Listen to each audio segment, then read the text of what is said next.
안녕하세요. 우리의 전통 예절과 문화를 알아보는 천국의 니캉네캉입니다. 우리가 제사를 지내다 보면 자주 사용하고 등장하는 말 중에 모사그릇 아니면 모사기 또는 태주기, 태죽그릇 이런 말을 자주 듣게 되는데요. 그래서 오늘은 모사그릇과 태죽그릇의 의미와 용도 또 만드는 방법에 대해서 한번 알아보고자 합니다. 아직까지 이 채널의 구독자가 아니시라면 구독, 좋아요, 알림 설정 꼭 부탁합니다. 여러분, 우리가 조상님께서 돌아가신 날이나 명절이 되면 제사를 지내게 되는데요. 물론 명절은 엄격히 따지면 제사라 하지 않고 차례라고 한다지만 차례도 제사 일종이니 같이 취급하도록 하겠습니다. 제사를 지낼 때는 신을 땅으로 내려오게 하는 의식에 들어가면 강신잔을 붓는 절차가 있는데요. 이 그릇을 모사그릇 또는 모사기라고도 하죠. 모사그릇의 의미를 검색해 보면 모래를 담고 그 위 띠묶음을 세워두는 그릇으로 보통 제사에서 잔을 올릴 때 사용한다 이렇게 되어 있답니다. 그럼 우리 조상들은 이 모사그릇을 어떻게 만들었을까요? 바로 위의 이미지에서 보는 것이 바로 모사기, 모사그릇인데요.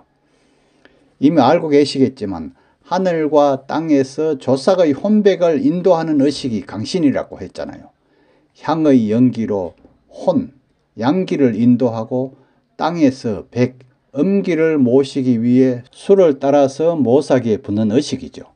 이때 땅을 상징하는 모사그릇을 만드는 방법은 10cm에서 5cm 내외의 사기그릇을 준비한 후에 깨끗한 모래를 사기그릇에 3분의 2 정도 차게 담는답니다. 그리고 띠 풀 때, 풀때는 볏짚이나 풀때 이런 걸 다 사용하면 되는데요. 이 풀때를 길이 10cm 내외로 3개 정도 잘라서 준비하고 준비한 띠풀 3개의 3분의 2 지점에 띠 잎으로 묶은 후에 긴 쪽을 삼각으로 벌려 모래에 꽂는데요. 이때 띠풀과 띠는 위 이미지를 한번 보시면 어떤 것인지 이해가 될 것입니다.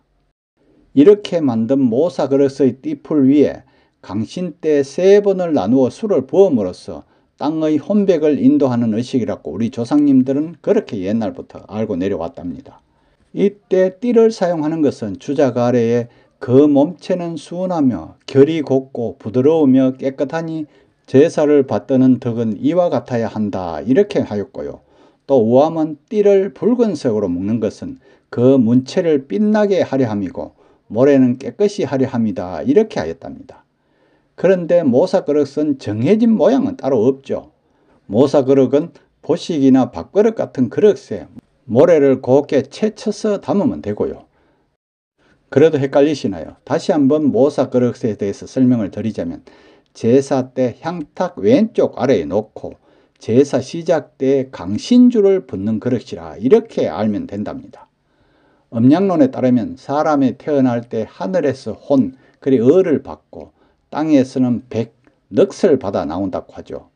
혼은 깨닫고 생각하고 느끼는 일상적인 일로 하고 백은 팔다리를 움직이고 내장을 움직이는 등 육체적인 일을 한다고 합니다.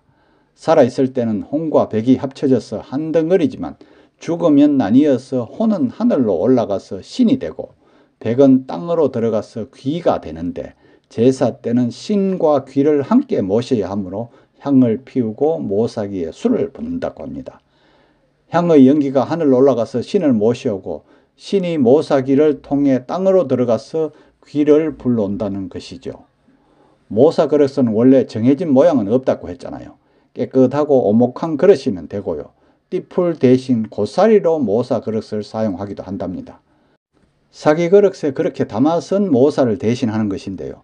요즘도 도시에서는 물론 시골도 마찬가지랍니다. 모사그릇을 제대로 못 만드니 쌀로 대신을 해버리는 경우가 대부분이랍니다.